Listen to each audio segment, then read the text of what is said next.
and investigations with whistleblowers. Anyway, I'm honored and humbled to have my guest here tonight, a good friend to all of us, and our brother, Vincent. Welcome to the show. Thanks for coming. Well, thanks so much for having me on here, Paul. It's nice to always catch up on what's going on in the world and exchange of information and let everybody understand that things are happening as they should, I guess. Yes, I watched quite a few of your shows on Deprived Justice. It's on Rumble if anybody wants to check it out.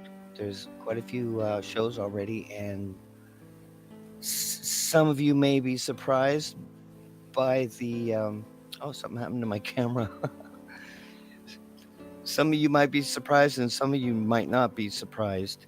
But I think almost everything you and Donald have said just confirms what I already believed about our agencies being captured everywhere. Do you think there's any hope at this point? I mean, does Randy Hillier's case set a precedent to turn this around for Canadian people? I don't know if I would use the word to turn things around, but it's certainly a victory in the challenge. It's an acknowledgement that what was done in the past was done inappropriately, that it was a violation of our rights.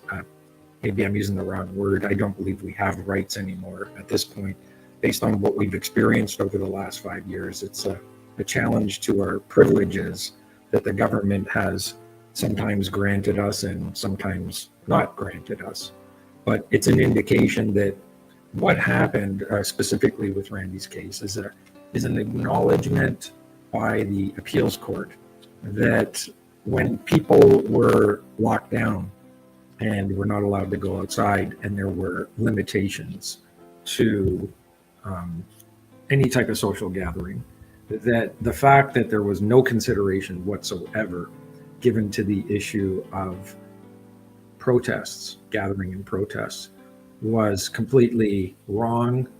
And that was a decision reached by a panel of 3 judges, and that it was wrong in so many ways. But they also believed that it would have been okay if the government had put restrictions on the numbers associated to people protesting, but to blanket say you just can't protest at all during this lockdown was a complete blatant violation of our rights. So that needs to be remedied, and it's an acknowledgement that it was wrong, and it's something that I personally sustained. Something egregious to myself and to most of the people that I came into contact with over the last 5 years. We had come together because we were protesting what the government was doing based on the information that we had and how wrong it was. So charges would come our way. I mean, I had 2 arrest warrants issued to myself, a former police officer, for the fact that I was outdoors standing up on a platform talking to people that volunteered and were willing to come out and listen outdoors to an event where we're talking about the importance of our charter rights. That's what the discussion was. And that ends up getting an arrest warrant issued, and then having to spend a little bit of time in incarceration. I say a little bit of time, a couple of hours is a couple of hours too many. And for what? For following my rights and privileges that the courts have now deemed were violated. Again, just like having your bank accounts frozen when the government deemed to do that. Again, unconstitutional, unlawful, and deemed so by the courts. So, to get back to your question, are we getting some traction? Well, the courts are recognizing that a lot of wrongs were done. Unfortunately, that was 4 years ago. And this is how long it takes to get through this process. But there are a number of other egregious issues that have come forward. I'd say one of the worst, probably the worst, is the Detective Helen Gruce case from Ottawa Police. Oh, absolutely. That's unbelievable that even happened or was There was no one to stop it, you know, around her. Like, that should have been a complete big red flag for everybody. And what they did to her was absolutely obscene, honestly. She was trying to protect children and she found a link and she was destroyed. But you know what? That's what you and Donald said on the other show with Luke, I believe, um, about how whistleblowers are just destroyed in every way that the government can do it. Even with media, just to defamation of character, and the brainwashing is so good in this country. People just believe it. You know, they fall head first. There's no critical thinking anymore. There's some of us though. There's you and I. Like, we are definitely critical thinkers and we're truth tellers and we're looking for the truth and we're seeking and we're finding and we're exposing. But I think after the election, if the Liberals win, we won't be able to do this anymore. Like, we will be. I don't think those radical changes are coming as fast as people believe that they're coming. But I have to say that it's divine intervention that a number of people have all found one another, that the platforms that we're using are available to get the information out there, and that what happened to Detective Helen Gruce. Start combining that with your knowledge, my knowledge, the testimony that's been provided to the National Citizens Inquiry over the last 3 years, Yeah. and the number of healthcare professionals that have come forward, not just here, in many of the US states.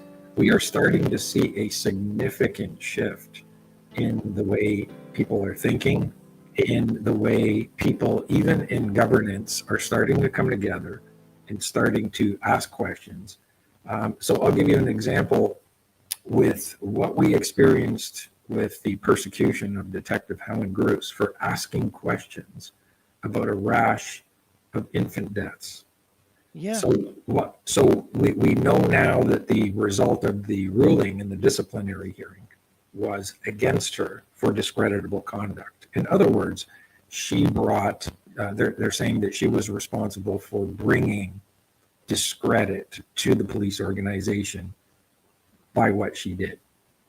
So first of all, it wasn't that detective that brought discredit to the organization. There Not at was all. there was discredit to the organization. There's Yes. tremendous discredit to the organization. That came from the process in which they persecuted the detective. That came from the fact that they shut down a detective's probing, asking questions into why are these infants dying, shutting it Mhm. down, and then never following up on the data that was provided, the evidence that the detective provided in her testimony and in her package that she provided her police service with was never pursued.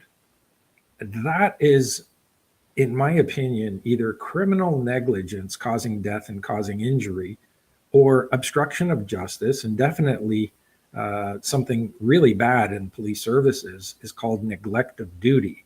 If you don't do what it is your duty is to do, then you are a neglect of your duty.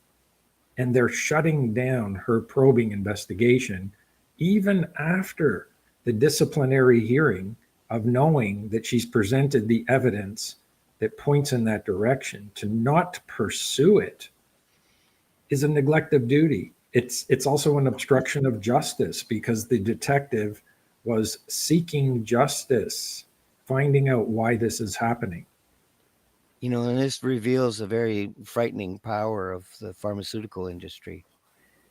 And your voice was scratchy there for a little while, but it's back again. It's fine now. Thank you, Rupert, for letting me know. I didn't know if it was just me but yeah, your mic was a little scratchy, but I think people could still hear what you were saying.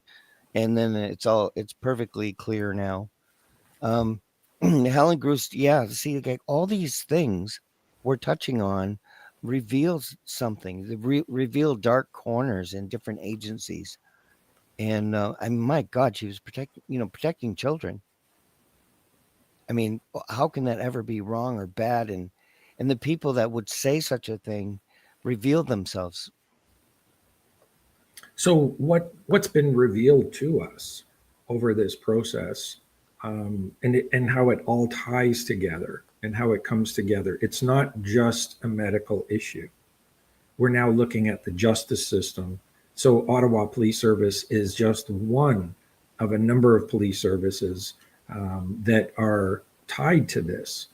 But let's just use that as an example. You know, you've got senior command officers, leadership within the service that they know what's going on. You know, they're kept abreast of this. I mean, the professional standards unit of Ottawa Police Service, which is responsible for investigating complaints and taking the initiative to process the disciplinary procedure.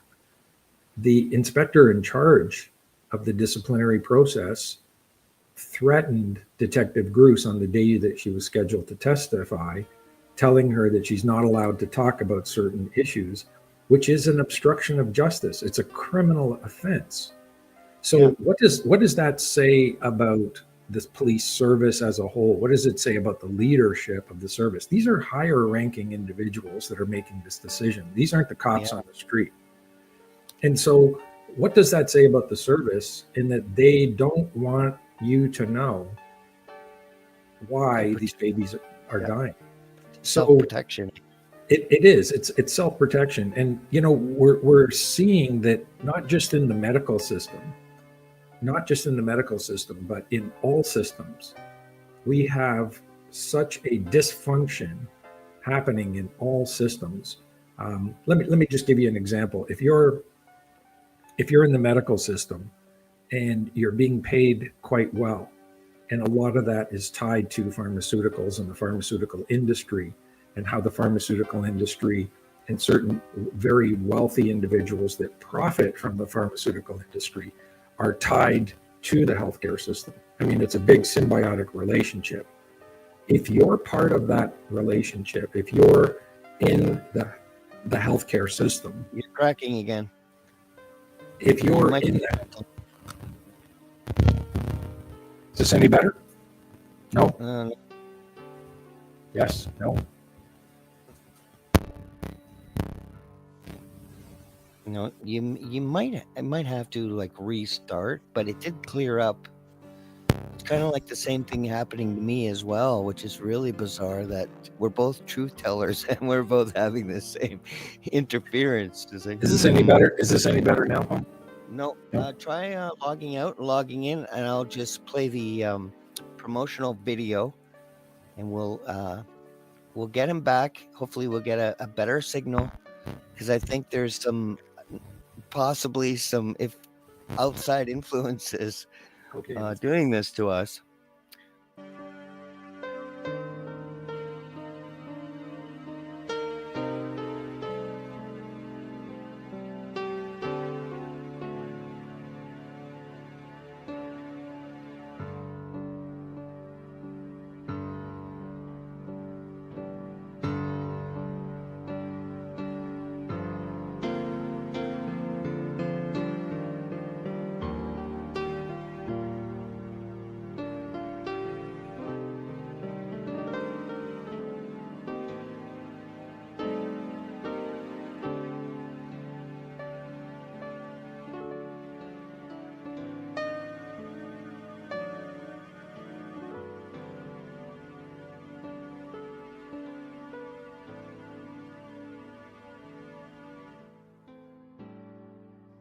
Hello, everyone. And this was a little break here, but Vince is back. This is his website, Deprived Justice. I've watched a few episodes, and basically confirms everything I was always thinking. And unfortunately, it's not good. It shows that we have been captured, our agencies. Do you think there's I see I think it's simple, and I think you would agree with me that public oversight is important, checks and balances, and all these agencies. Without, if they do something wrong, they have to be held accountable. Like what they Well, did to Helen was wrong. Paul, the So that agencies don't want to check themselves.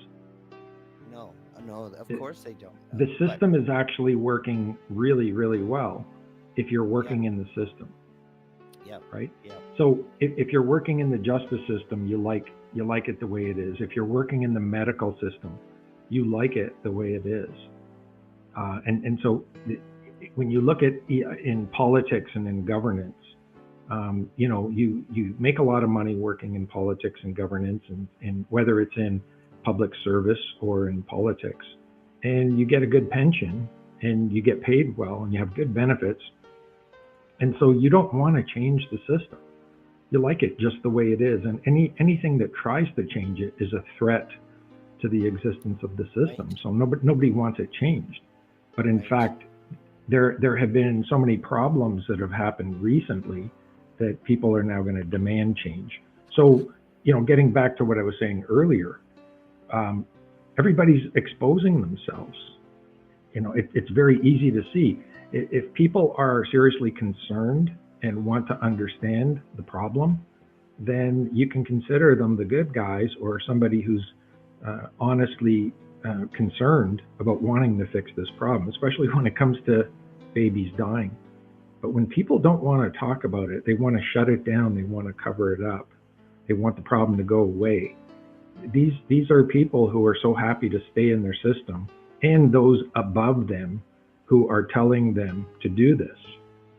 Where do you think this type of control is coming from? I don't think that. I just can't imagine how a hearing officer, prosecution that's involved, the all the way to the top to the chief's position. I just can't imagine that everybody wants to persecute a detective who was asking questions that goes against the narrative, and that narrative has been so powerful. We've seen so much censorship trying to keep it quiet. But we're beyond that now. We're at a point where we have enough free speech existing in free platforms, in open dialogue, in podcasts similar to this one, and many others that are taking place across the world, that there is no shortage of expert witnesses and expert testimony that are telling us that what we have believed over the last 4 years is absolutely correct. What we have suspected is in fact true. Sadly, because it's worse than most people understand. Most Canadians don't understand the Laurentian family power over our country. And the power of the pharmaceutical industry was shown, because even stupid, ridiculous, it's like anti-physics, like 9/11. It's anti-logic, it's anti-medicine, it's ridiculous medicine for masks, for example. That was absolutely unscientific. It was absolute abuse of power, but it showed the power of the pharmaceutical industry to strike fear into everyone's hearts. Then this is biblical. Pharmakia fooled the nations of the world. It happened already. We're post-event now. We're coming up from the ashes like a phoenix. But the truth can't hide anymore. That's true. I think the people behind all of this knew that, so they needed to create this protective, wall between us, and they've Well, done that. Paul, the original rollout, no question, was something that was highly orchestrated, but we're no longer in an orchestrated phase of rolling out. Now it's strictly a phase of whack-a-mole. Somebody's got their head up and they're talking the truth. So how do we shut them down? How do we silence that? And I really believe that there are just too many holes in this pail where the water's just finding its way out. There's just no keeping the truth from coming out at this point. It's coming out, and it's coming out quickly, and it's coming out from too many sources, from too many countries, all simultaneously. And they were never able to cap it right from the beginning. It's just their voices were louder and their audiences were much bigger, and we had a tremendous amount of fear that was induced in society to keep people watching and believing. And we're on to a different story now. The news cycle has shifted and people aren't afraid anymore. So now having these conversations really are starting to unite people, at least. It's not just people like you and I and other people that are aware of what's going on, but it's getting into politics in the US. It's getting into different states. I mean, they're already filing for criminal prosecution of a number of people in the states, like Anthony Fauci, Yes. Peter Daszak, and a number of other people that are known to have contributed to this. So it's an exciting time right now, because I believe that the prosecution of Detective Helen Gruce, the disciplinary officer's judgment that came out was over 30 pages long. And now that we've had time to dissect and go through that judgment in detail, we actually find there's enough information in there to clearly show, in my opinion, that Ottawa Police Service was obstructing justice. And that is now going to become a big issue. she, she did a service to mankind by revealing what's going on behind closed doors. Now, I know we could fix all these things. We could have checks and balances and, fix the chain of command. But I mean, it goes right to the top. I mean, the top has created this monster. And I think I feel more insecure knowing how many agencies are captured. It's like we have nobody. Everybody in Parliament voted, like no matter what party is in there, all of them voted to let children become eunuchs on their own power without any parental consent or exposure. Absolutely. And they will never know marriage and happiness and childbirth. They've basically they're destroying children based on emotions that flip and flop all through until they're teenagers. Their emotions, they don't know what they are. I mean, stop trying to put labels on these children, sexual labels, which is inappropriate. It's nobody's business what side of the bridge people are walking on. That I don't care about that information. And for a teacher to be telling and exposing their own sexual proclivity to a child by using a pronoun is abusive. It's inappropriate. It's unnatural, makes children uncomfortable. But this can be fixed too. Just like all these agencies can be fixed, but I just feel so powerless. And I think so many of us do feel powerless. That's why so many people that would never run for politics are running for politics now. As independents, People's Party, anywhere where they believe in, there's truth and hope in the future. But I really feel like we're at a final stage here of this new world order. And I don't know what's going to happen to us. I don't think truth tellers have much of a future in a totalitarian society. And I've seen that their mind control and brainwashing is very effective. And that's evident when you see someone in a car by themselves wearing a mask. I mean, that's Yeah. horrible to watch. Truth telling is not a popular career. You don't make a lot of money in it, and you're certainly not popular when people don't want to hear what they don't want to hear. I have to say, I'm very open-minded in the listening to evidence that's presented, but I'm very evidence-based. So Right. There's no shortage of people in the truth movement that want to come to me and talk about a number of issues that I'm not interested in discussing, because I hear a lot, but what I don't hear is evidence. So I stick to evidence-based information.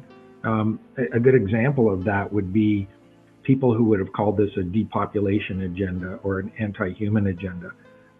I would not want to talk about that and just say, that's going a little far. I don't want to use that language.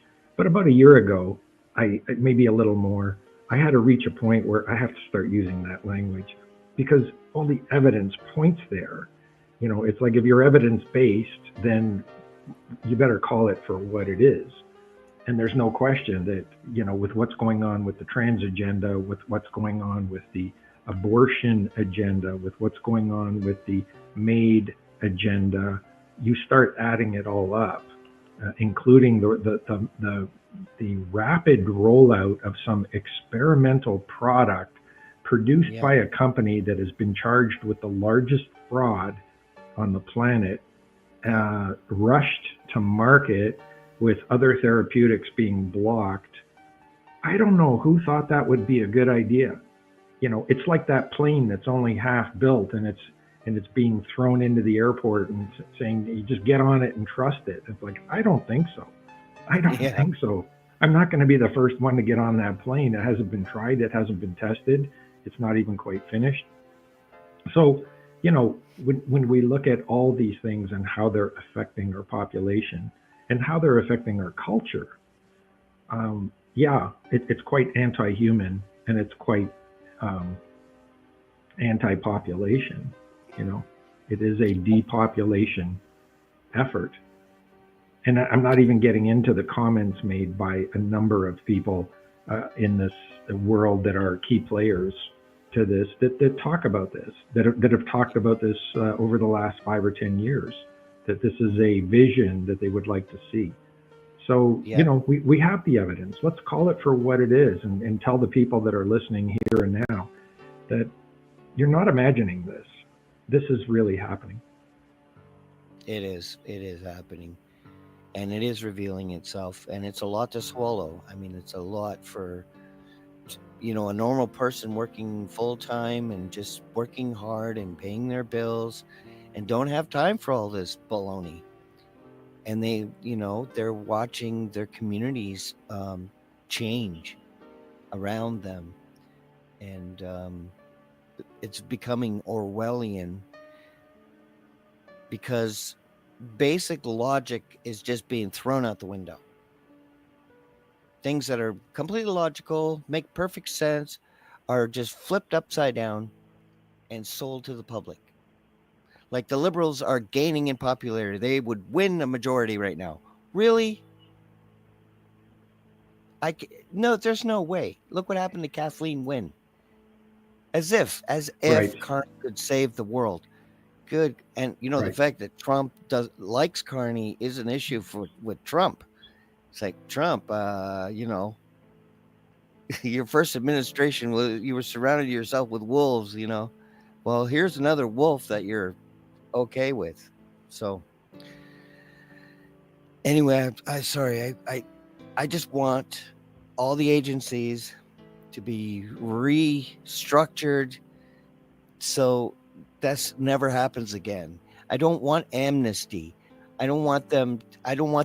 I'm not going to have a tear for these people, these medical officers who just lie and just for money and all the financial incentives for doctors to mutilate children is and for the remdesivir and the intubations. I mean, there was big checks for each one of these horrible decisions, these against common sense.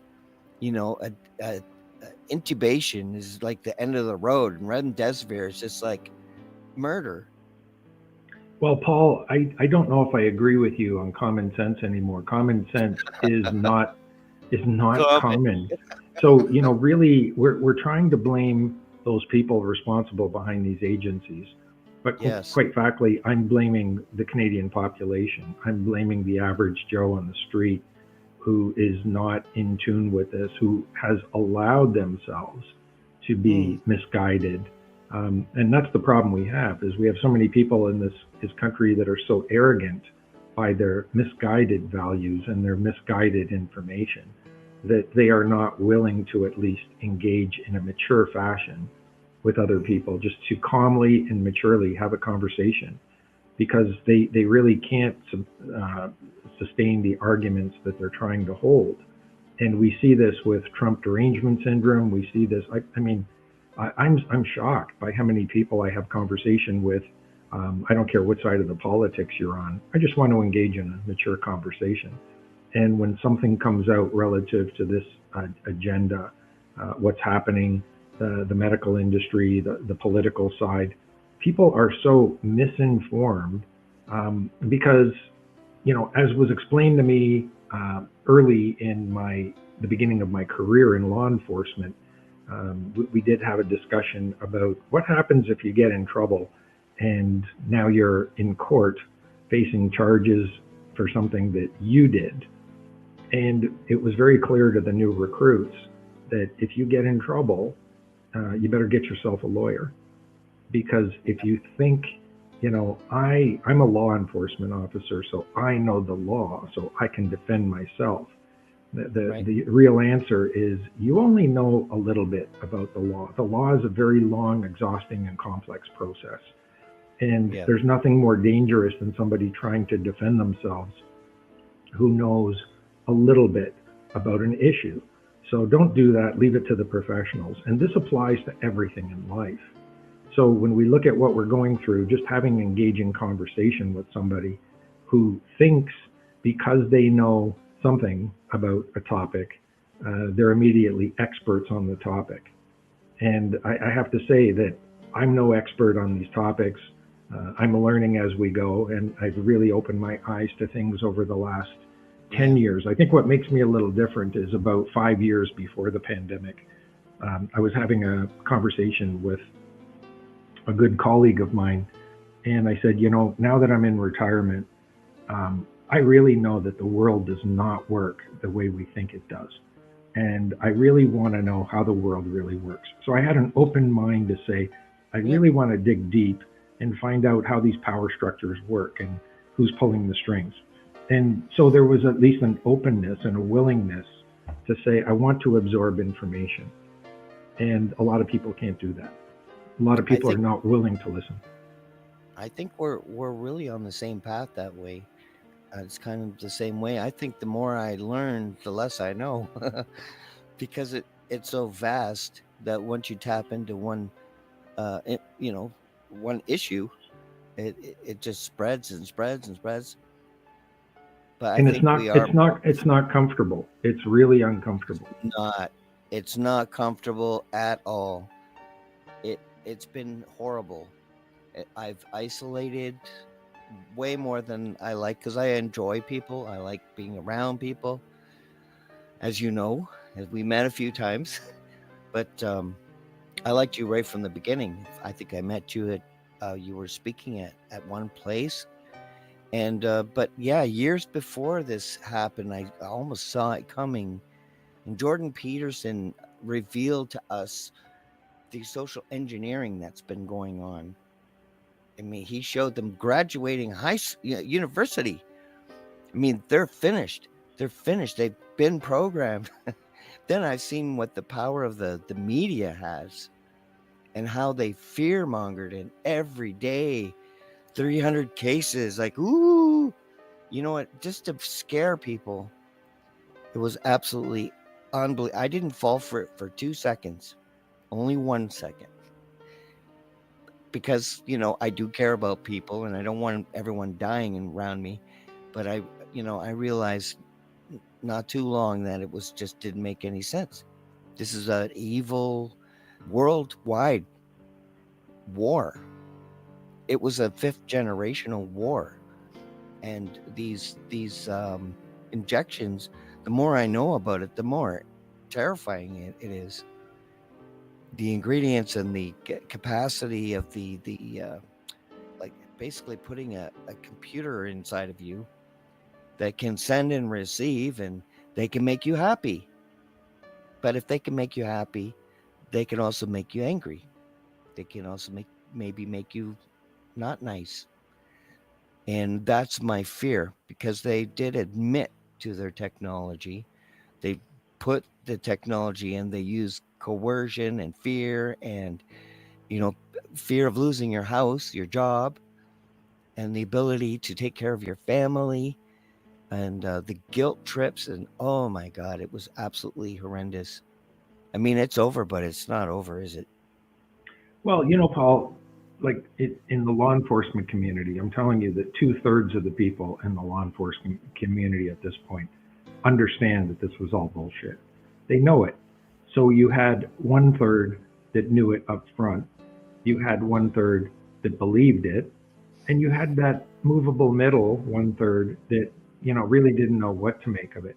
But as time went on, and as more and more information came out, and as we started to see the increase in the death rate in the population and things that were going on, information that was coming out, it just became overwhelming evidence, convincing that this was a complete scam. And so, maybe your audience is tuned into your show and is familiar with this information already. So we don't want to be preaching to the choir, but at least rest assured that you know that even though they may not have spoken out at this point, you have about 2/3 saying that was a complete scam. And they don't want to talk about it because it's uncomfortable for them to discuss it. But there were even people in senior command in all levels of policing. I'm aware of certain people in senior command in the OPP, in the RCMP, in Ottawa Police Service, in Toronto Police Service, that were pushing back and that knew and still know that this is a scam. And now it's so important, if you're in that organization, to not want to talk about it and say, let's move on, because it was a real horrific time, and problems, bad decisions were made. But we're not going to heal as a population.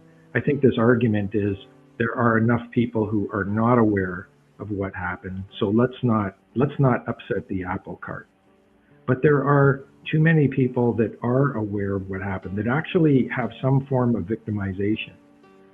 They've been a victim somehow. They lost their job, they lost their home, they weren't able to get educated, they weren't able to travel, they weren't able to see loved ones who died in old age homes. And They had side effects. These are victims. These are people who need some healing, and there's an overwhelming number of that. Yeah. And they're not going to forget. So until we have an acknowledgement by our government, by civil service, and nobody's in a position to stick their head out and say, I'm going to be the first one to publicly talk about this problem. So if and when it happens, it's got to come from the top. It's got to come from somebody at the top of some agency somewhere that's going to say, yeah, I think this is a problem. And you'll know when the path is really shifting beyond that halfway point, when you finally see them pull the mRNA technology off the market. Then you'll know that now they're getting serious. I still don't want amnesty. I think they knew it was wrong. The medical officers knew it was, not logical, what they pressed on people, and the newspapers, because it was all fascism to me. So they're all criminals, the whole lot.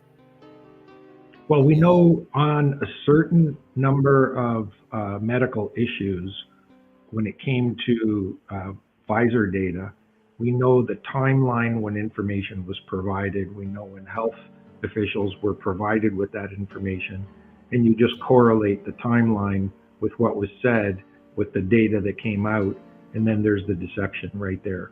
And these people need to be charged criminally, and I don't think there's any backing down from that. So right now, maybe we'll talk a little bit about the Deprived Justice series that I've been working on, the podcast series, and the reason behind it, and what some of the former and current subjects are that we'd like to talk about, and the reason why this started up in the first place. Yes, I think that they're very informative. You and Donald do a great job disseminating information that everyone should understand. Luke was the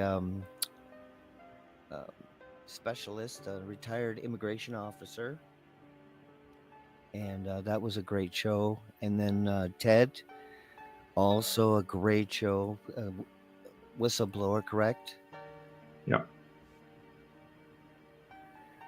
But that's the beauty of you, is because you're naturally an forensic investigator. So you are the perfect person to bring out your evidence, like in the NCI.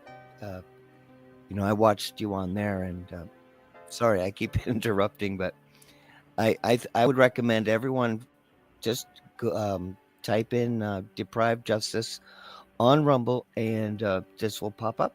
And follow and like and support these two guys who are bringing the truth forward. But I'll let you continue, Vince. Sorry for interrupting.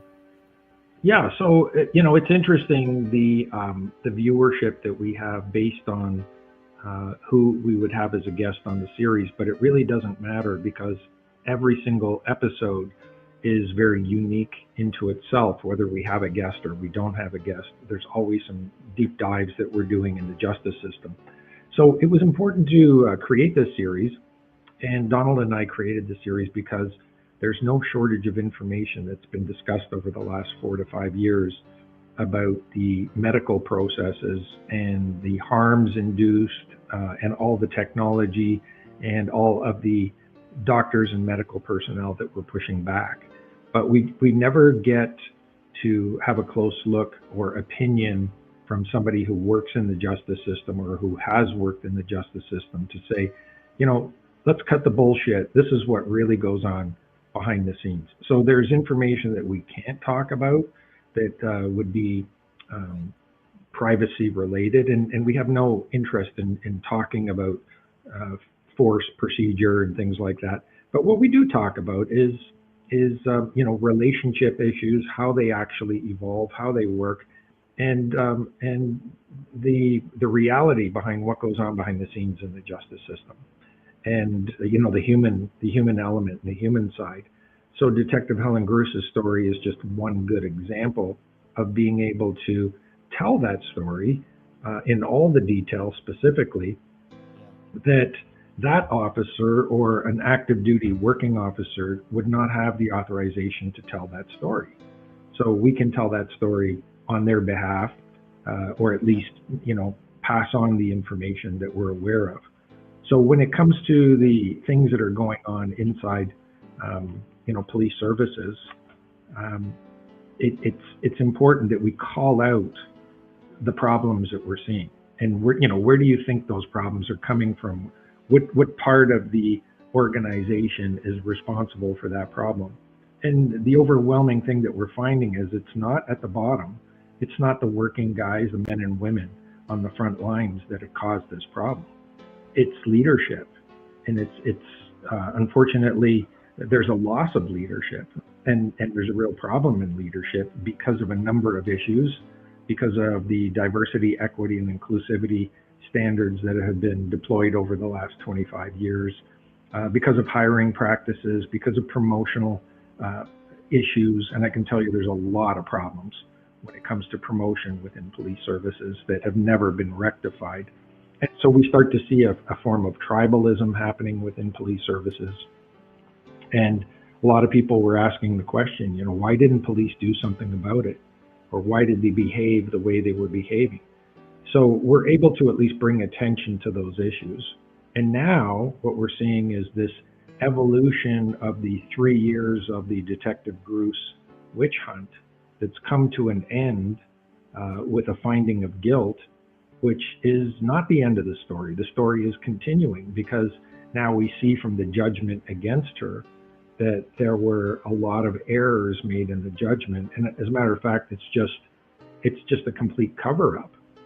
So this week on Wednesday, we're going to have Bathsheba Vandenberg joining us once again to go through the details that were uncovered specifically in that 30-page judgment that was put out, and we'll start to see a lot of malfeasance and errors, and it was just a whitewash. So we need to talk about that, and we need to expand on that. And we're going to move in a direction very shortly where we are going to start amalgamating with lawyers across Canada, with NCI testimony, the numerous witnesses that have testified under oath in the NCI, the reams of data that we now have in our possession, and we will put a substantial package together in a professional format, and that package is going to be delivered to certain individuals at very high places within the responsibility of justice and policing in Canada. And we'll put it on their lap. It's a hot potato, and we're going to deliver those hot potatoes and put them right on their lap. And if they choose to ignore it, then we're implicating more people across this country in these crimes. This is already starting to happen in the US, and we're going to make sure it happens in Canada. Yeah, they will reveal themselves by how they respond, Right. whether they're captured or not. So I think they're all captured, because the only way to get promoted in any of these agencies, whether it's RCMP or the Rangers or the police, sometimes you have to do bad things to show your loyalty, to your higher ups. And I understand that in the military, that's the way it works. You get sometimes unpleasant orders, and it doesn't look good. It's not good for your health to go against anything, because even your peers on the same level as you will come after you. So, I understand that part. I just didn't know it was everywhere. I had no idea. Well, it is, but you know what's more common than the evil that exists everywhere is the goodness that exists everywhere. And goodness triumphs over evil. And there is an abundance of goodness. It's like the juice in the orange. We just have to squeeze it really hard to get it to come out. And we will. We're just going to squeeze those truth oranges and the goodness oranges, and we need to get that juice coming out. And, it is an abundance.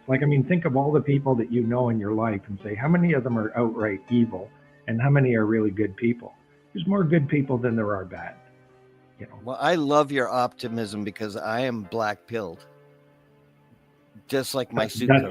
That's not a good place to be. That's not a good place. It's not a good place. Well, Anne-Marie wanted to say she loves your work, Vincent. A fan on X.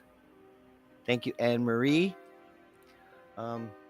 Anne-Marie has been following me on X for a long time, and I love her comments.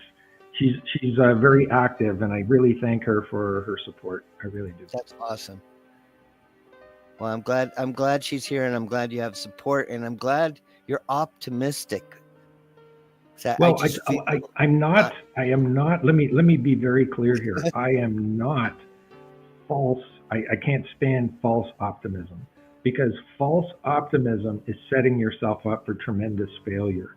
Don't do that. I don't ever recommend anybody go through false optimism, when it's that bad. But I will say, you can be optimistic if you have, and you should be optimistic if you, not just by looking at the bright side, do it by looking at the evidence and the understanding that it's human nature that most people are good.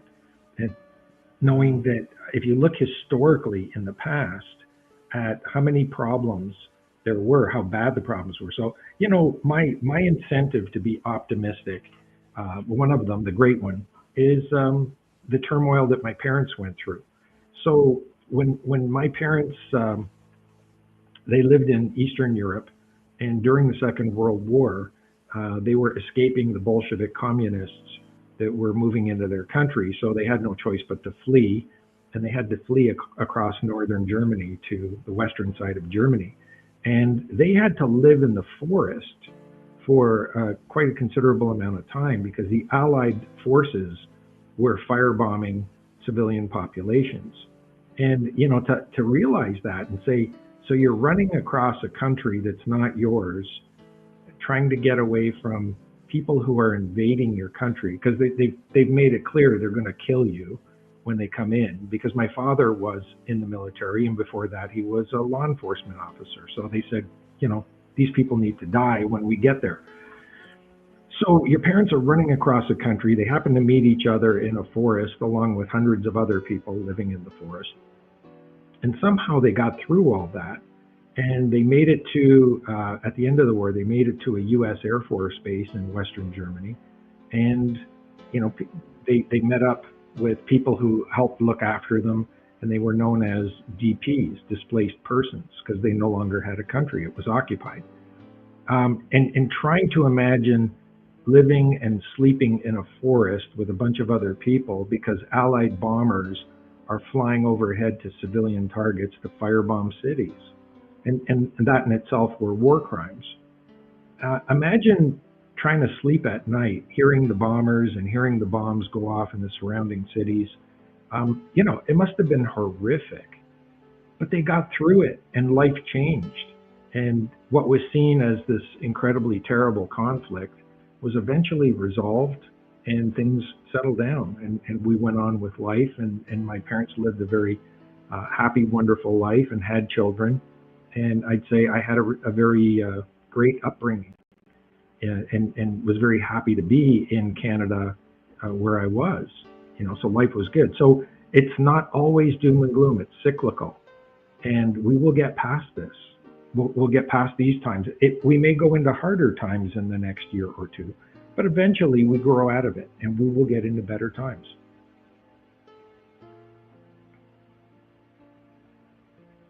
Oh, you're muted, Paul.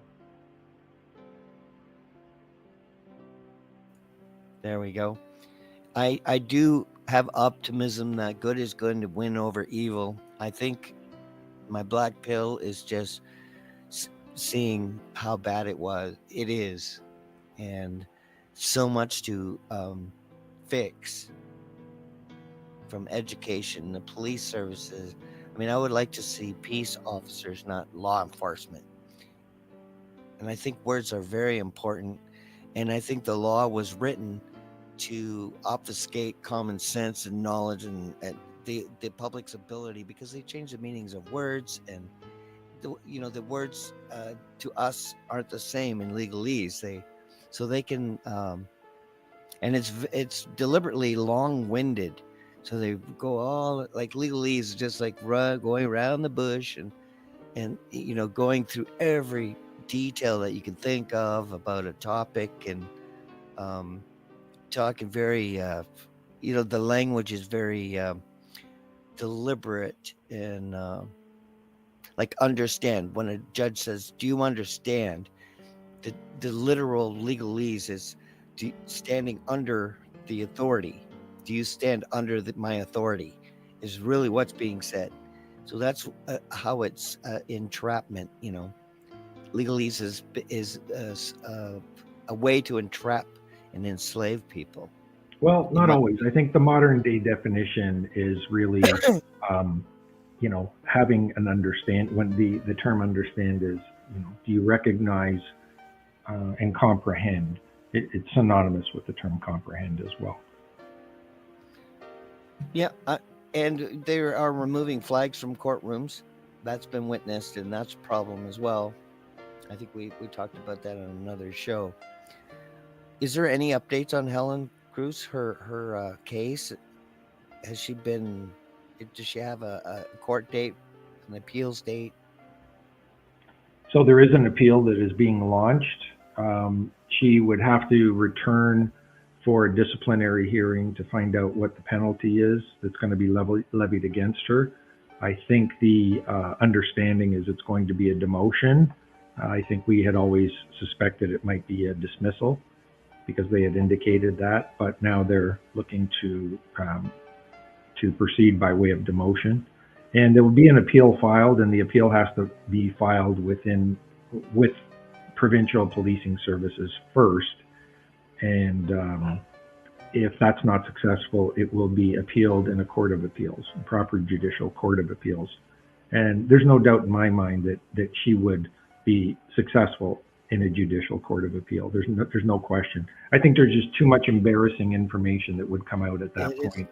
Absolutely. I mean, her crime is to try and protect children in the future from not being harmed. Right. I mean, she was literally doing her job, and she revealed a very dark corner in our society on the power of the pharmaceutical industry. Right. So, Paul, do you believe in evil? But she's like you. I mean, you're a good man. I mean, I think of you very highly. I respect you.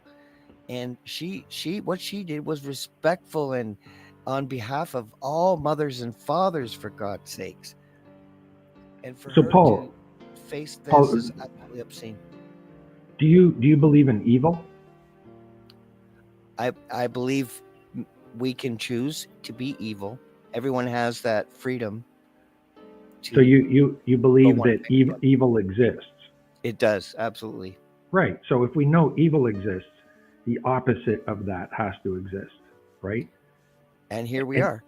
yeah, well, we know the It's true. opposite. We know the opposite exists, and Yes. clearly there is no political solution to a spiritual problem, and the problem that No. we're facing now goes well beyond political. You cannot expect a political solution to what we're dealing with. Do you see any remedy happening for Yep, mankind? I sure do. Yeah, I'm Good. very optimistic, and it's not false optimism. I say that based on the evidence that I'm aware of, and the good nature of mankind. You know, so another issue to really understand here when it comes to human nature and the nature of mankind is the default position in humanity is really very tribal and really very animalistic. Okay, left unattended with no rules, laws, or no policies to guide us or drive us, we would be like a lot of warring African nations. We would be very tribal, very it would be a very ugly place. And so, to try to think of the worst places in the world that are very violent, and that's what it would look like. And so we have rules in place and we have laws in place, and they act like guide rails, and they basically set up a list of standards and social contracts where we would say this is how we're supposed to live. You can some of them would be things like the Ten Commandments, the Charter of Rights, the Constitution, all the legislation, and here's all the things you can do, and here's all the things that you can't do. And that keeps us civil, and that keeps us good natured. But what we are seeing here is with the complete um, with the complete decimation of the rule of law, we no longer have the rule of law. So we kind of have we're going into the Wild West period where when politicians just do what they want to do, and the next thing you know, all the money, billions of dollars, goes missing offshore to some money laundering operation, or billions in contracts are awarded to friends and family, and it doesn't get investigated. It's just becomes the new norm. And when things like Ottawa Police Service going after somebody who's looking into infant deaths, when they try to sweep that under the rug, the guide rails have come off, and we now have a complete fracturing of the rule of law. We have enforcement on anything, heavy-handed enforcement on anything that goes against the narrative. But if you go with the narrative, you can do whatever you want and get away with it. So it's important that these guide rails get put back on, that we Yeah. reestablish the rule of law, and that when evidence and information comes forward on issues of concern, that we get serious about it and we look at it and we deal with it. We just can't keep sweeping it under the rug. Yeah. Well, I mean, if success happens in court, and it really has to, right? I mean, for Helen especially, um, winning that case could get people fired, could get people arrested. That's what I want. We need to see some arrests. These medical officers, like, they just need to be arrested and face consequences for what they've done. I don't want harm to come to anybody, but I do not want this absolute hate for mankind. It seems like they don't care about life. We care about life.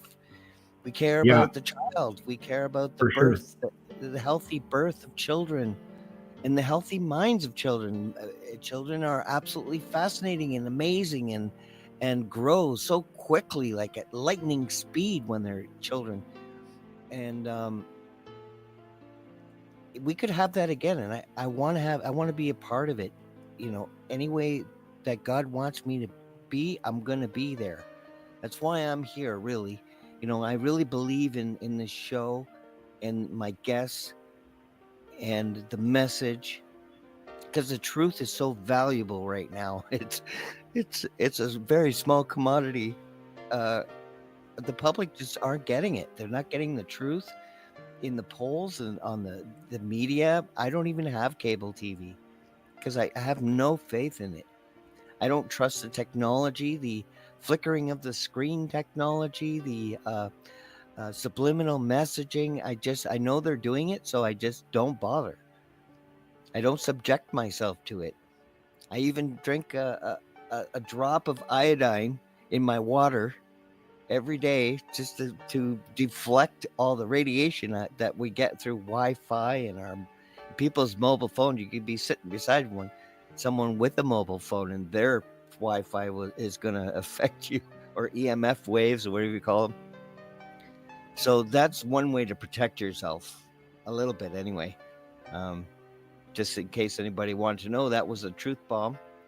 The 1 drop a day of iodine will keep Wi-Fi away. And we want you to have a good life. We want you to have a good future.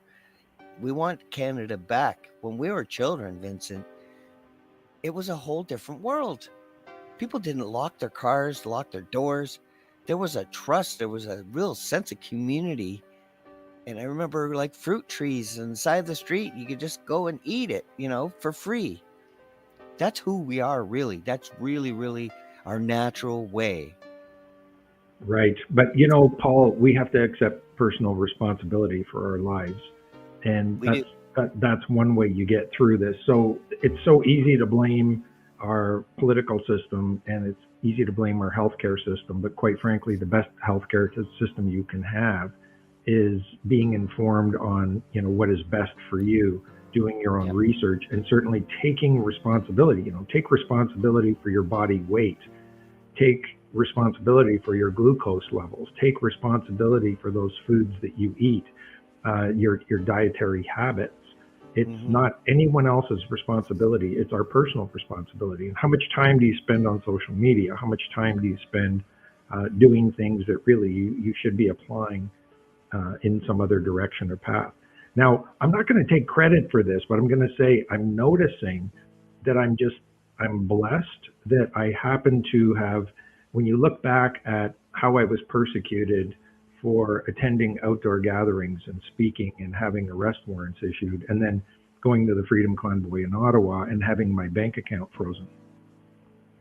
But the blessing, the upside to that, is I've seen a tremendous amount of wins. So it was myself and Eddie Cornell that had standing in Mosley's judicial review. And it was because of 3 people that had standing, and I happen to be one of 3 people that had standing in order to for Mosley to make his assessment and come up with a decision that resulted in a court win. We won in the judicial review. We have the acknowledgement that the Emergency Measures Act was unlawful. So that's quite victorious. And even though it's been turned over to an appeals court, and it has been appealed, and the appellate judges are now making their decision, I am highly, highly confident that we are going to win on that appeal issue, because it was all written all over their face and their body language with their disgust of what the government did and how it had no evidence or support to show that what they did was supportive and had gone through a judicial system. So then we've got Randy Hillier, a good friend of mine who Yep. had a judicial win. Then there was Mm-hmm. Cullen McDonald, remember, in Welland? Yep. Cullen McDonald had a judicial win. And Yep. I mean, I That can too. go on. There's a number of cases that were quite victorious in court. So when people start getting blackpilled and say, we just absolutely don't believe in the justice system, you have to understand there's more than just one case that we've won. There are far too many cases that we've lost, but there are cases that we win. And I'm black-pilled because of my witnessing all these people like driving in their cars with their masks on, and people who are still fear-based and seeing the mind control because you can't really undo, you can't bring them out of it. It's like there's just So, no Paul, way. do you know what your IQ is? I have no idea, but Eddie Yeah. Cornell is on my show Wednesday. You So brought him up. you don't know what your IQ is, but whenever you see somebody go by in a car by themselves wearing a mask, rest assured that your IQ is a lot higher than theirs. You got to be optimistic about this, right?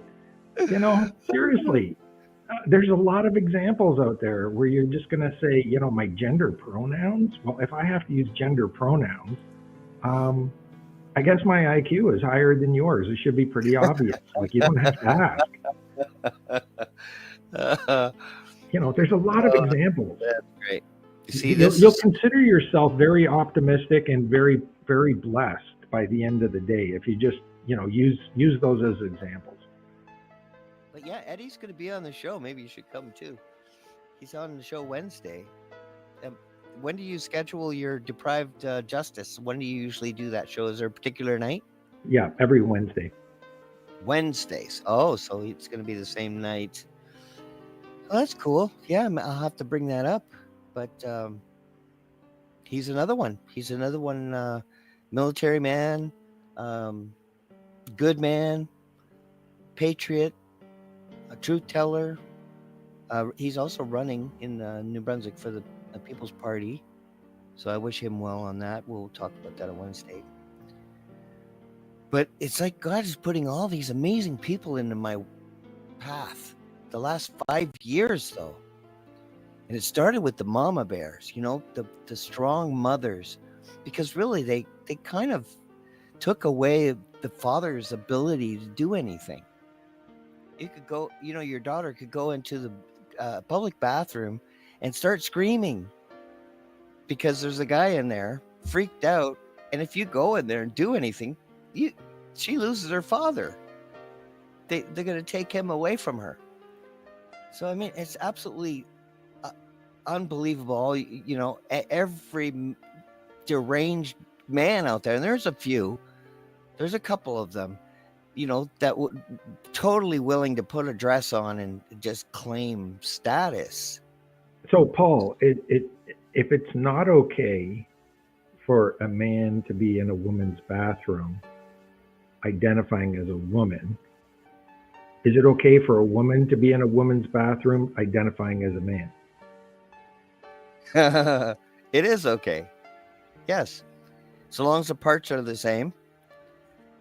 I would say, yeah. And even the sports thing was easy for me. Have a trans team with only trans. Why don't they have their own team? They want to be a special class and special status. It's really going to go down to genitalia. If you want to identify as puppies, you have a puppy team. That could be confusing, Paul. I mean, you can arrange a trans team, and next thing you know, there's 12 people from Vietnam on the team, and all of their last name is trans. Yeah. It's confusing. But I mean, if they really wanted to be facilitated, they really shouldn't have barged into, the privacy of women's bathrooms. It's just going a little too far, and it just shows how bad things are. And so the problem there is that culture went along with it, and that's the frightening part. That's the most frightening part is if you wonder how, looking at historical significance of issues that took place over the last few hundred years, you're going to look and say, how was that possible? How did that ever happen? Well, we see we're experiencing it now. And you say, how is it that culture in your country, your Canadian culture, you can call them leftists, I don't care what you call them, but there's a number of people in society that actually think that level of psychosis is okay. And it's not at all. But, are we really dealing with that level of depravity in the population? And the answer is yes, we are. And that's quite frightening. It's very frightening to say we really have an epidemic of depravity.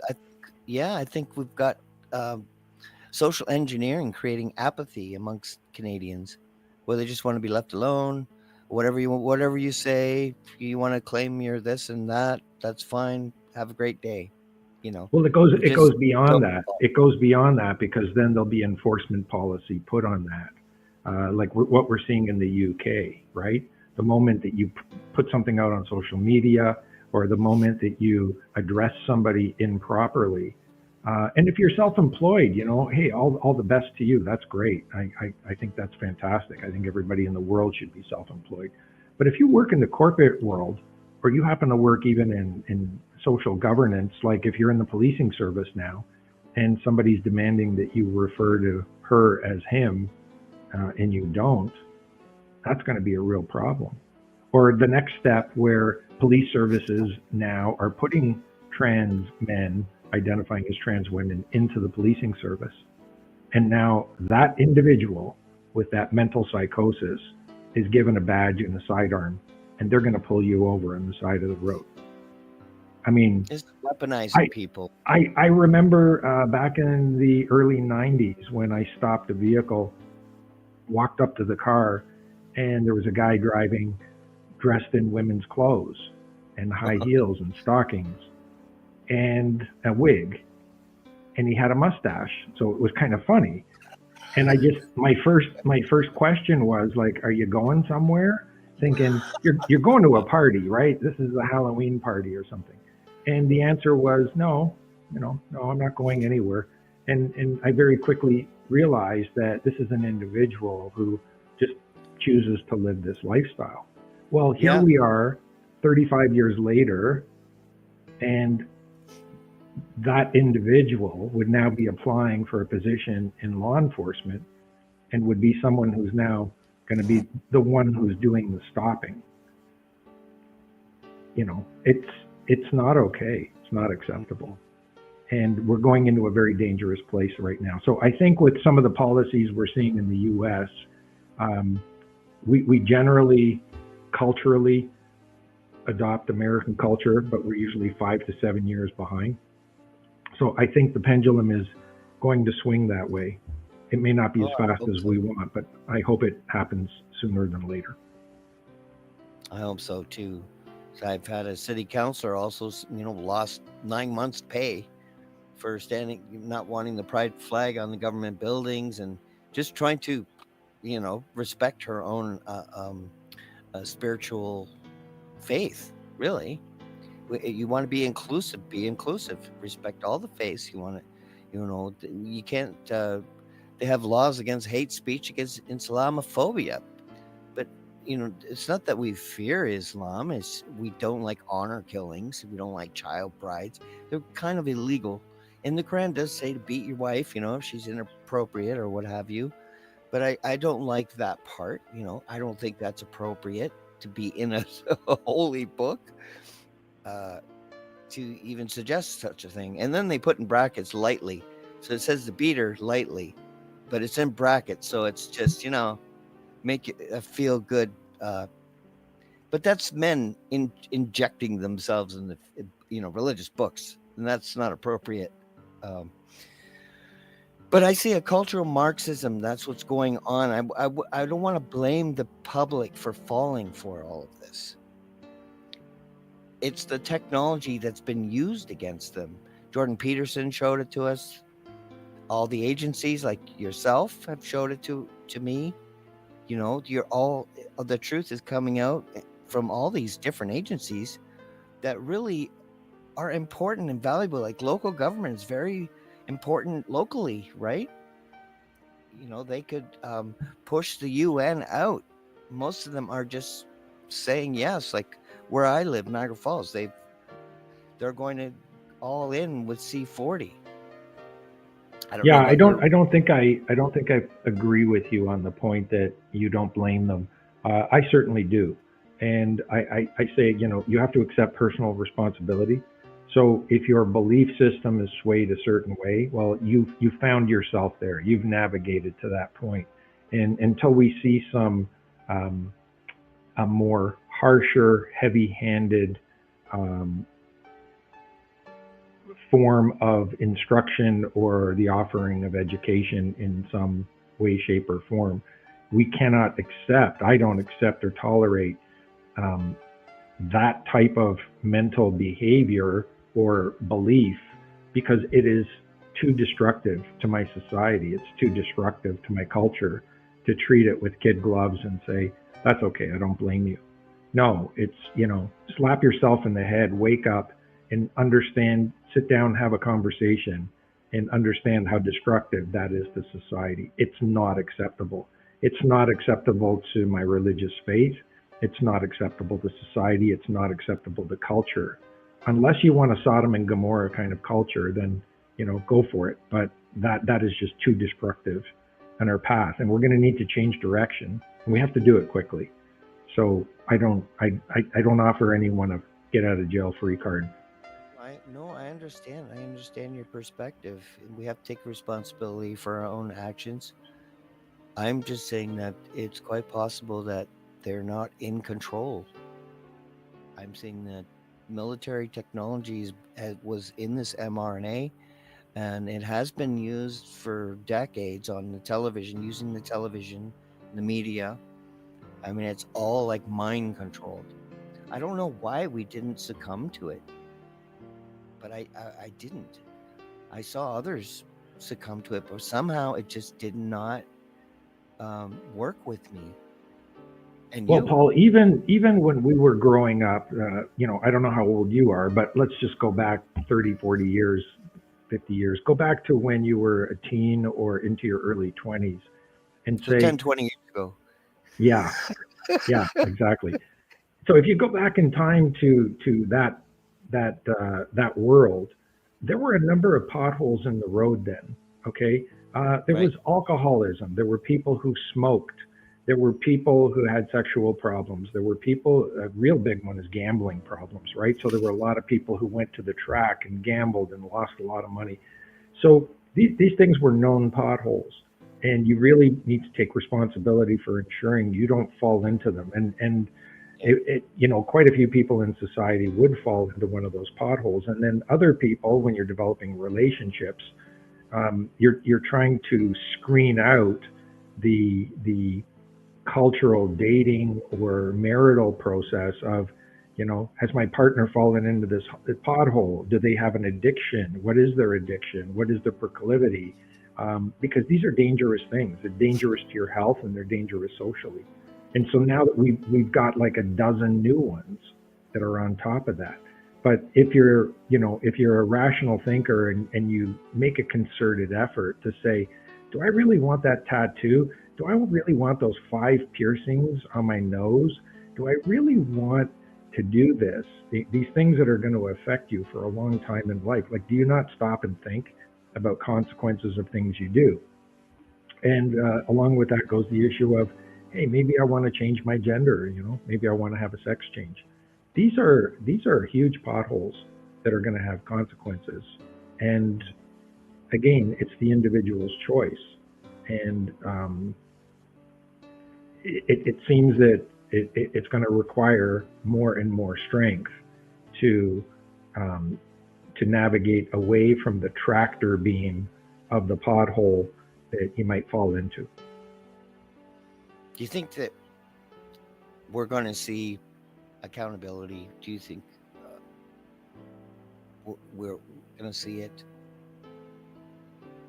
Eventually, Because I know the cases like you said with Randy Hillier and Colin McDonald. These are good signs or to give people hopes that as long as we have some good judges, there could be remedy in the future. Um, but do you do you have any vision of how it could unfold for us? well, This accountability comes in many different ways. Accountability is a component of justice, and justice is served many different ways. I think if you're looking for a financial payout or if you're looking for an acknowledgement, I don't know how it's going to come, but I can say that shows like this where people are talking about these issues, and this information remains archived, then as you move into the future, the more people talking about these issues and the more mass recordings, discussion, books that are written.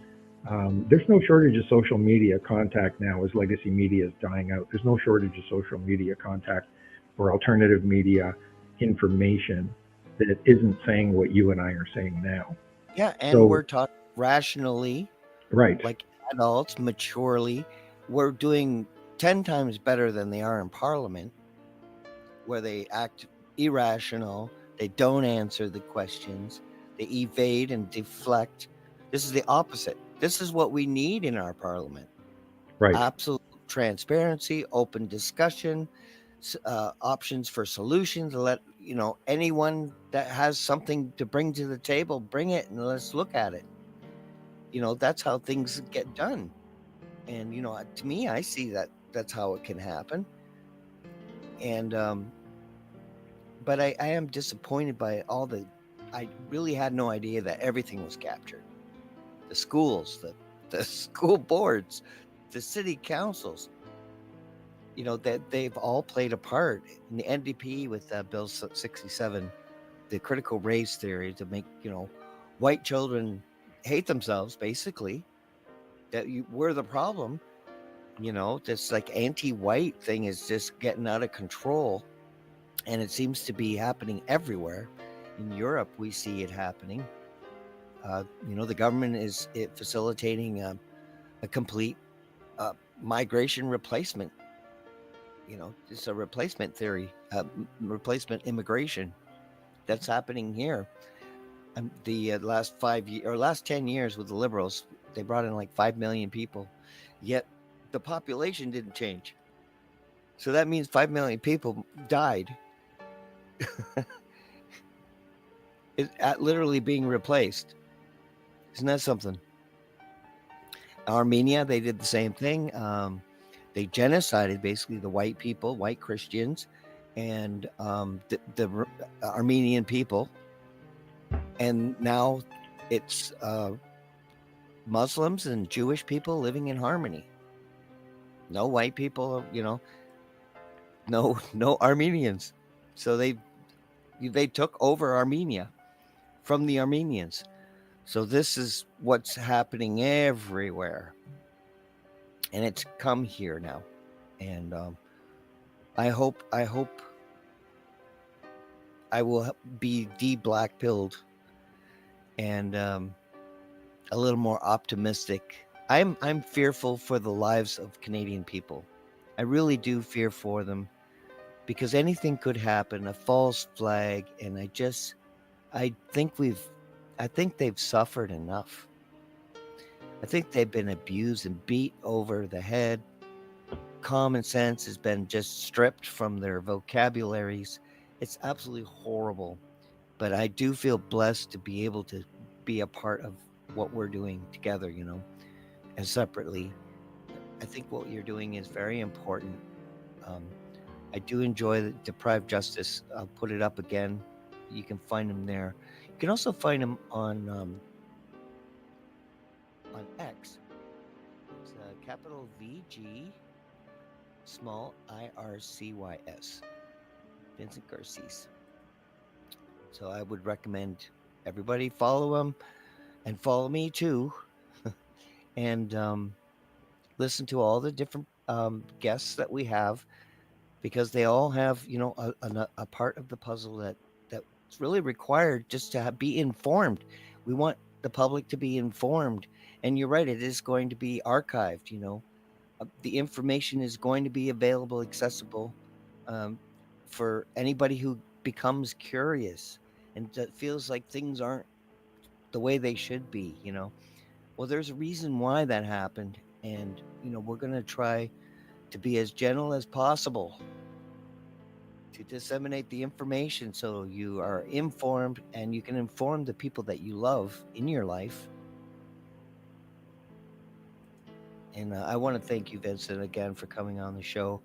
I do value your time, and I appreciate what you're doing, your part in all this. And I really feel like we're brothers and friends. And I hope that in the future we'll have another show where we can celebrate our more victories together. and hopefully, the judicial system won't be a total failure, and they'll be able to actually get remedy for the future of all the children, because really it's the children that matter. They're the future, and we want them to be happy and healthy, and we'll do whatever it takes. It's worth the sacrifice that we may incur for being truth tellers, because historically they usually don't have a long lives. But it's worth the sacrifice to me. My life means little compared to the lives of the future, the children. We're all precious, we're all divine, and we all have a purpose. And we need the children to be able to be free to grow and learn and become what they're meant to be. Very true. So if you Very have true. any, Well, thanks for having me on the show, Paul. I appreciate I, being here and having these casual conversations. And I guess my last bit of advice to the audience here would be make sure you live your life by the compass, not by the clock. It's more important that you have an accurate compass bearing before you set off on your journey. it's been a pleasure, brother. Have a great day, and I look forward to seeing your show on Wednesday after my podcast. And keep up the great work. And thank you all at home for joining us on the Truth Table, episode 74. Thank you, Vincent. Take care, Paul. Bye bye.